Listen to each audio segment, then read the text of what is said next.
Hi, I'm Chelsea from Chelsea Stratton Designs, and today I am here in my mom's sewing studio for week 3 of the All-American Sew-Along. And last week we went over our patchwork blocks and our stripe blocks, but this week's video we are doing our Sawtooth star blocks. And as you can see, my mom has hers all done in the Bountiful Blooms collection, and I am making my quilt, as you saw in Favorite Things.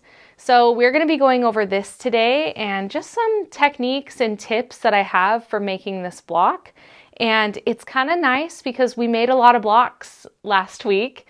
So there's just one block this week for you all to be working on. But also, if you're just joining in, that's fine. We have everything linked, the accountability worksheet and the pattern to get started.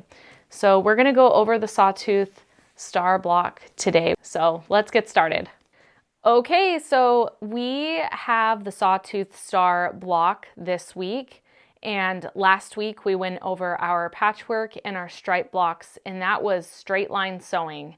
So we're going to be adding a little technique in here. Like I said before, it's skill building. And that technique basically for this block is we're going to be making flying geese.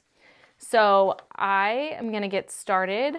Mom has all of her star blocks done, you guys. She is on the ball, let me just tell you.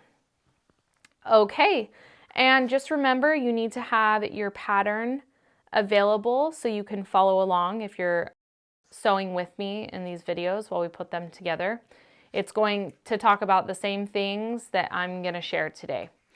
Also, you are making 8 Sawtooth star blocks, and my suggestion is to pick the fabrics you love the most that are a good focal point.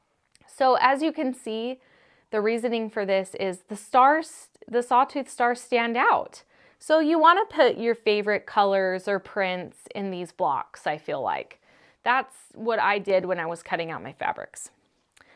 Okay, so we are going to start with our flying geese unit, and you will need a background rectangle, and you are going to need one of the prints that you're choosing for one of your Sawtooth star blocks. So you need one square starting out and one rectangle. And you guys, I feel like I've done so many flying geese unit videos, but we're just going to keep going over it. You're going to place the square on either the right or left hand side. It doesn't matter because you're going to repeat the process.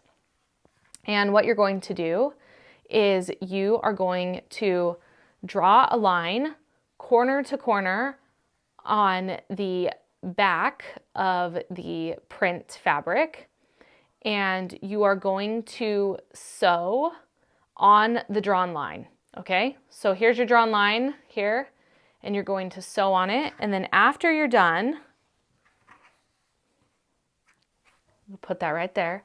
So I don't know if the camera can see this, but you can see that I have sewn on that line corner to corner. I made sure it was point to point. And after that, you press it out just like this, and this will be trimmed. You need to trim that 1/4 inch away from the sewn line, and then you're going to press it out, and that is the first step.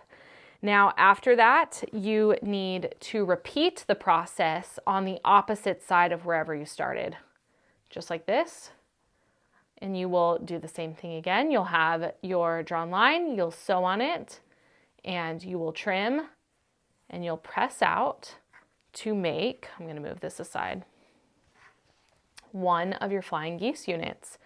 And usually after I do this, I will take a ruler and I'll measure and make sure that it is exactly a 1/4 inch so that I don't do the rest of my quilt. And I mean, you can tell on these ones, but you don't want to lose those pretty points, you guys. That's like the whole, when I was first starting, and it's okay if you do, but when I was first starting out, I was always losing my points on my stars or my half square triangles.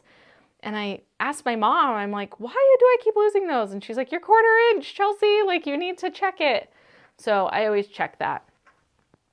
So not too hard from the patchwork that we did. And you need 4 of these flying geese units for this star block. So you have your 4. So that means you're going to need 4 of your background rectangles and 8 squares. Okay, so you have your 4 flying geese units, and then you have your 4 corner background squares. These are going in the corners of your blocks. And then you have your center square block. Guys, I love this print, by the way. I think it's so pretty, and I love that this block shows the whole print off because it's a larger floral. I love it. Okay, after you have your block laid out remember 1 center square, 4 flying geese units from the technique that we just used, and 4 background squares that you're putting in the corners. We're gonna sew this block up together. And I actually am going to go sew mine right now, the rows that I'm gonna show you, because you're sewing these 2 squares to your flying geese, these flying geese units to the center, and then you're sewing again your squares to your flying geese. So I will be right back and I'll have these put together in just a minute. Okay, so I just got back. I'm gonna remove these sections quickly. And you have your center square and your 2 flying geese units sewn together. And then you have your background units and your flying geese unit, and then again you have your background units and your flying geese. So once those are all sewn together in rows, you're going to sew these 3 rows together. And I always press towards the center square, and then on the top unit and the bottom unit I press towards the background square. And after you're done sewing all those together, I'm going to show you one of my mom's blocks. You will have a finished Sawtooth star block. And she's already finished all hers. They're so cute. And she did the same thing. And then afterwards, you just press up. You press away from the center unit at the very end, just like this. So that's what she did on those, and there's 8 of them. So I do suggest picking probably your favorite prints and making sure that they're all different colors as well, so that you have a good variety of fabrics. But I think she did such a good job. She has all of these cute blocks. I love that one. Okay, so that's the Sawtooth star block. And next week, we're going to stick with stars because we are doing the Ohio stars. And those are a little bit more work and a different technique, the most difficult in the quilt. So thank you for joining me today.